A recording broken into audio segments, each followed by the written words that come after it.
रामचरितमानस अयोध्या कांड के चौपाई। जय श्री राम। भरत बचन सब कह प्रिय लागे, राम स्नेह सुधा जनु पागे। लोग वियोग विषय विष त्यागे, मंत्र सबीज सुनत सुजनु जागे।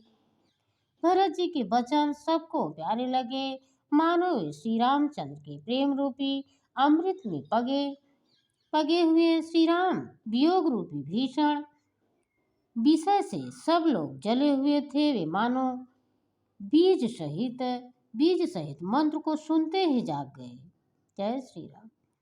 मातु सचिव गुरुपुर नर नारी, सकल स्नेह विकल भय भारी।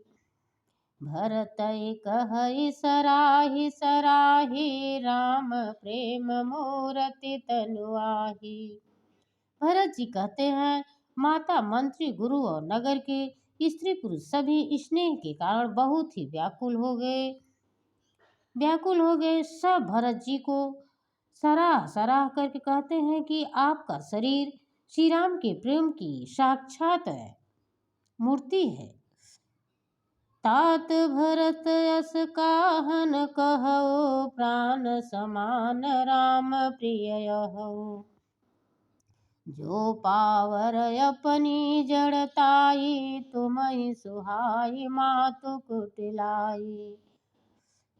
हे तात भरत, आप ऐसे क्यों कहें? श्री राम को आपके प्राणों के समान प्यारे हैं, जो नीच अपनी मूर्खता से आपकी माता कैकेयी की कुटिलता को लेकर के आप पर संदेह करेगा। जय श्री राम। राम सिया राम, जय जय राम सिया